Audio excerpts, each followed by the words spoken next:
first official video on my channel. I have not created the intro video at this point yet, but I plan to more or less explain my basic goals of what I plan to do with this channel over a period of a couple years and how I plan to develop it and advance it. But firstly, I wanted to get into something, make something short just to put some out there because I think it'd be really interesting to talk about. So today I'm talking about Poppy's Playtime Chapter 1. I gotta say, for a 48-minute game, it pretty much had me from creeped out from beginning to end, but I wasn't per se like super scared because well, I mean, it wasn't that scary because it's almost like a kid's game in a way. Like, all the characters were very cartoony looking, even the horror itself was kind of cartoony looking, but it was only 48 minutes long and there was like 3 or 4 puzzles throughout the game. More or less, you're trying to get to find Poppy, the doll that is, which you find her at the end of the game, the sequence, and you have to avoid a monster called Huggy Wuggy. Now, when you get in the game, you start in a main lobby with a reception desk, and it's like a security area where they're trying to let you in the factory and stuff, and there's no one there, it's abandoned. To your right is a small like gift store with like toys in it that have all been ripped open, and to your left is the main object of the game, which are these like hand things. I forget what they're called, but they let you grab objects from far away and let you fiddle around with electricity. And once you get past this area, you go into a atrium behind the reception desk, and there's a giant statue, or you think is a statue, of a character called Huggy Wuggy. Now, Huggy Wuggy is like 8 or 9 feet tall, maybe even 10. So he's already very intimidating at first when you see it, but he's not doing anything at first, so you're like, oh, it's just a statue. And so you run around the room, there's like 3 or 4 doors, and you gotta figure out which one you can turn on. And so when you turn on that one door and go left to fix the power, all of a sudden he drops a key slips out, and you're like, oh, is that like part of the thing? And you think to yourself, yeah, maybe that is. So you grab the key, you open the door, then you go fiddle around with the power in the other room to make sure it stays on. When you come back, the statue is gone. So now you know that wasn't a statue, that was the monster itself. So later on, you go through into multiple areas. Like, you kind of go into an area where you create a toy so that you can bypass a certain area.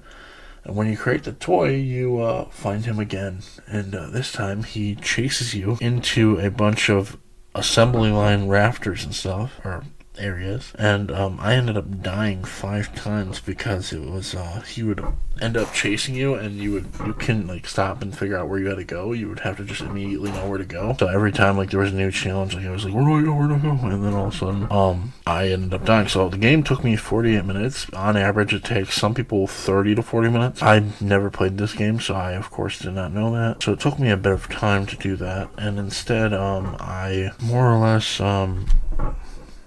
what was I going to say? I more or less took my time with it to see and experience the environment to myself. So what I got is, by the end of it, I was pretty scared. And this was more or less the summary of the entire plot of the 48-minute sequence that I played of Chapter 1. It was only intense at one point. It required you, the player, to partially fill the gaps in fear when you were playing. As someone who plays horror games quite a bit, that does not always work, and depending on your view, is either seen as continuous or unexpected, seen as lazy or unexpected, with the continuous threat of danger lurking around any corner. The second is what developers want you to see. In some instances, your imagination or perception of what could happen is scarier than what actually will happen, which is how most horror games try to be. In some cases, some rely heavily on the arrangement of their environment. With Poppy's Playtime, this is somewhat the case. When you go into the first gift shop, it looks like someone went through and opened each toy, where the toys seemingly came to life and escaped their packaging themselves. I assume it's the second one, which ultimately sets the tone for the rest of Chapter 1. Overall, I really enjoyed my experience, and think if you like Five Nights at Freddy's, or